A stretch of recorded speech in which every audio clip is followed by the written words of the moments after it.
특징이 뭐냐면 훨씬 더 무겁고 좀 그립감이 누를 때 좀 부드럽게 고급스러운 느낌이 좀 있어요. 이거 이 위에 성상되는 거 전문 용어 써버리네. 조금 더 강하게 결합을 잡아주는 거지. 그 중에서 제가 제일 좋아하는 브랜드인데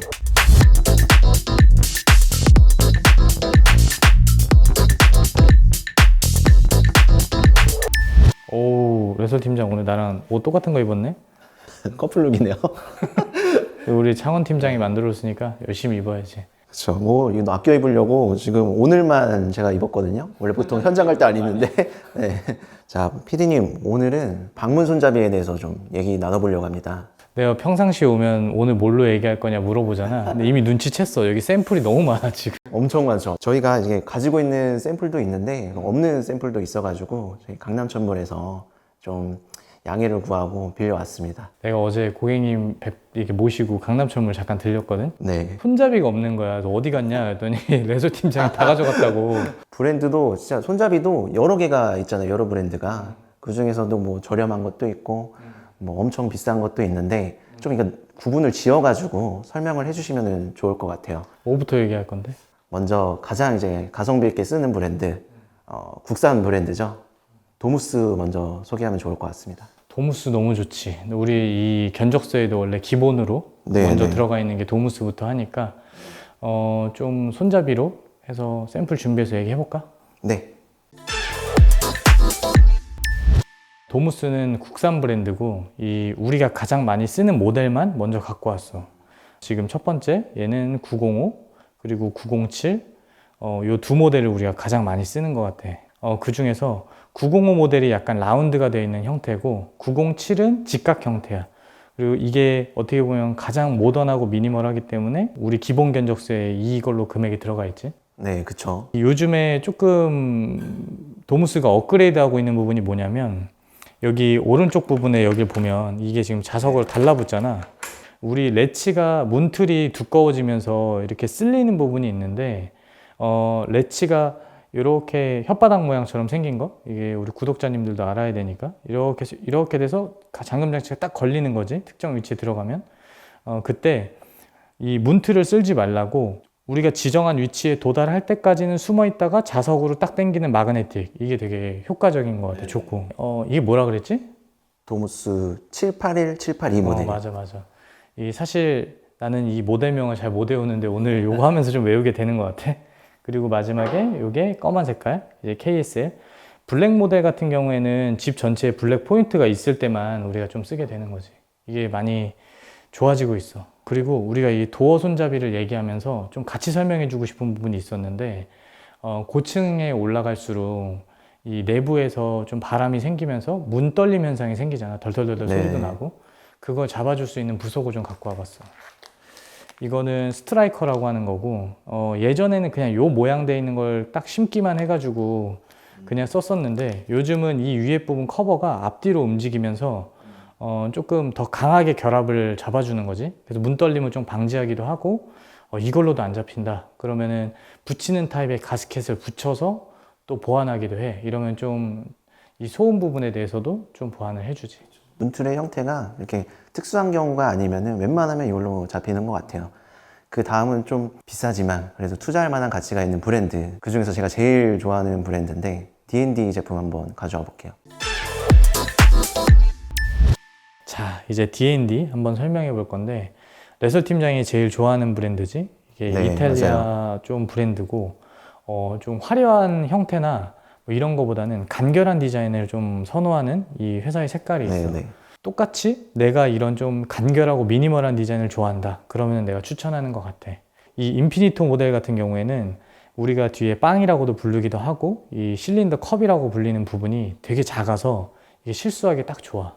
맞아요. 이거 미리 소장님들이 체크 못하면 기본 타공으로 해놔가지고 크게 들어오면은 다시 발주해야 되거든요. 그냥 그거 다시 만들어야 되잖아. 그리고 이렇게 조금 형태가 이 빵이 작은 것도 있고 요 두 모델 같은 경우에는 이 뒤에 라인이 똑같이 생겨서 이렇게 생긴 모델도 굉장히 이쁜 것 같아. 이거 같은 경우는 이렇게 짧게도 있지만 길게 바닥까지 내려오는 모델도 있어요. 맞아. 약간 이렇게 밑으로 길게 돼 있는 거 있지. 제 생각에 조금 과한 면이 있기는 한데 그래도 좀 좋아하는 브랜드 중에 하나다. 그리고 내가 알기로 영림에서도 좀 이 D&D 제품을 취급해가지고 좀 도어에 적용해서 제품을 출시한다고 알고 있거든? 네, 맞아요. 아펠 도어 시리즈라고 거기에 일부 적용을 해서 출시를 하고 있더라고요. 나는 그 D&D 중에서는 이 앞에 있는 타임리스 모델을 좋아하고 우리 남산현장에서도 이거 썼었으니까 그렇죠. 검은색 좀 장으로 아마 했던 것 같아요. 맞아. 근데 우리 앞서서 얘기했던 도무스는 한 비싸봐야 6만 원, 7만 원인데 얘는 기본적으로 20만 원대에서 30만 원대에 형성돼 있다 보니까 좀 부담되긴 하지. 그러니까 이게 결코 저렴하지가 않아요. 이게 또 해외 제품이다 보니까 미리 이렇게 딜리버리 체크하는 것도 굉장히 중요한 것 같고, 그리고 이거 도어락 부분, 저 부분도 따로 시공을 해야 되니까 미리미리 체크해야 되는 부분들이 많다. 그치, 얘가 같이 나오는 제품이 좀 몇 개 없고 그래서 우리 헤펠레나 이런 다른 거 락 부분을 시켜서 별도로 시공하기도 하잖아. 주의할 게 많습니다. 이게 도어 두께도 또 중요하거든요. 이게 맞아, 36mm냐 45mm냐에 따라서 또 다르기 때문에. 수입 제품들이 좀 다루기 어렵고 뭐 리네아 깔리도 여기 같이 놨던 이유가 같은 회사는 아니지만 이 디자인적인 결이 비슷하다고 좀 생각을 했고, 모든 제품들 수입 제품들의 국산 제품에 비해서 특징이 뭐냐면 훨씬 더 무겁고 좀 그립감이 누를 때 좀 부드럽게 고급스러운 느낌이 좀 있어요. 맞아요. 이 리니아 깔리 제품이 저희 샘플실에 있는데 일반 국산 제품보다 한 두세 배는 무거운 것 같거든요. 이게 아무래도 좀 더 그립감이나 뭐 이렇게 쉐입 이런 것들이 고급스럽게 만들기 위해서 무게를 좀 올라간 게 있고, 뭐 리네아 깔리는 그래도 이 D&D 제품보다는 조금 저렴해. 한 20만 원대야. 20만 원대. 그것도 저렴하지 않은 것 같은데요. 이것도 이탈리아 브랜드죠? 우리가 지금 이걸 금액대가 20만 원대 이렇게 하니까 좀 비싸다 느낄 수 있지. 왜냐면 5만 원짜리보다 20만 원이 훨씬 비싸니까. 근데 방문이 보통 30평대 기준으로 한 공용부에 노출되는 방문은 4개에서 5개 그쵸. 사이니까 거기만 조금 고급하고 이제 화장실 도어 같은 거 좀 저렴한 거 쓰는 방법도 있을 것 같아요. 자, 이제 다음은 우리 뭘 보여줄 건가요? 올리바리로 한번 넘어가도록 하겠습니다.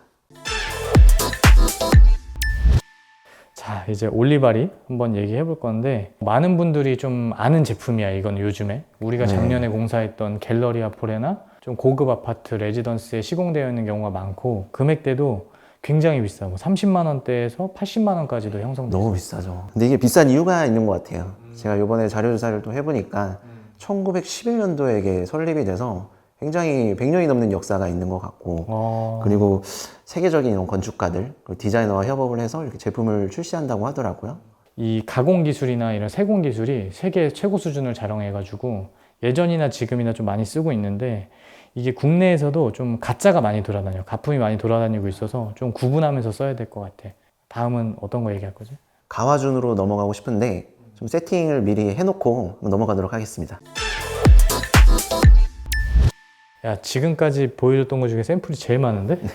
지금까지 좀 간단하게 소개해드렸는데, 가와준 같은 경우는 이런 레버 손잡이 말고도 여러 가지 액세서리가 있어가지고 좀 준비를 해봤어요. 뭐 우리가 일반적으로 레버 얘기 많이 했으니까 이 무늬, 이 슬라이딩 도어에 들어가는 이런 오목 손잡이 이런 것들도 가와준이 되게 잘 만들고, 특히 이렇게 방문이 닫혔을 때 이 바람에 흔들리지 말고 다치지 말라고 하는 이 레버, 요거 있지? 요거 도어 스토퍼. 도어 스토퍼. 네. 도어 스토퍼 같은 것도 깔끔해서 좀 사용하기 너무 좋아. 근데 설치는 진짜 어렵지. 맞아요. 저희 소장님들 아마 많이 공감을 하실 겁니다. 이게 설치할 때 바닥에 나사를 이렇게 박아야 되는데, 저희 말로 나사가 야마가 난다고 그러죠. 이거 이 위에 손상되는 거? 네, 그게 전문 용어 너무- 써버리네, 그냥. 머리가 너무 약해서 시공하기 너무 까다로운 부분이 있는 것 같아요. 좀 개선됐으면 좋겠다는 생각이 있네요, 개인적으로. 이 세 가지 모델 우리가 좀 많이 쓰는 모델들이고, 지금 나는 그 중에서 가죽으로 된 모델하고 여기는 없는데 이 옆에가 우드로 돼 있는 모델 있잖아. 그 네네. 두 가지를 좀 선호하고, 금액대는 보통 20만 원대 중반에서 30만 원대 초반인 것 같아. 여기 붙어 있네, 여기. 강남철물에서 여기 네네. 30만 원, 23만 5천 원. 뭐 이렇게 해서 가와준 아까 얘기했던 우리 스트라이커도 되게 잘 만드는 회사고, 도어 스토퍼도 너무 좋고, 오목 손잡이 뭐 형태, 그리고 보통 이 샤워 부스나 이 욕실 용품들도 가와준에서 많이 판매하더라고요. 그래서 이런 거 하면 좋은 것 같고, 그리고 여긴 없지만 우리가 호페나 마니탈 이런 브랜드도 되게 이쁘고, 그리고 이 가와준 브랜드는 아닌데 얘는 유니온이라고 하는 브랜드고 메리평 손잡이야. 저희 의정부 현장에서 썼었죠. 맞아, 이게 히든도어 시공할 때 쓰면 좀 좋아서 내가 좀 보여주고 싶어서 좀 준비해 달라고 했고, 얘를 이렇게 당기면 열리는 타입인데 우리가 히든도어 시공할 때 복도에서 이렇게 쳐다보면 이렇게 막 튀어나와 있어서 좀 안 이쁘잖아? 내가 좀 징그럽다고 표현하는 부분이고 그럴 때 시공하면 좋아. 단점은 조작감이 좀 떨어져. 그렇죠. 이런 가와준에 비해서는 조금은 떨어질 수 있을 것 같아요. 맞아. 이게 워낙 또 고급스럽게 열리는 부분이 있어서 오늘 D&D, 가와준, 뭐 도무스 엄청 브랜드 많이 설명한 것 같은데 이제 일하러 가볼까? 네, 가시죠.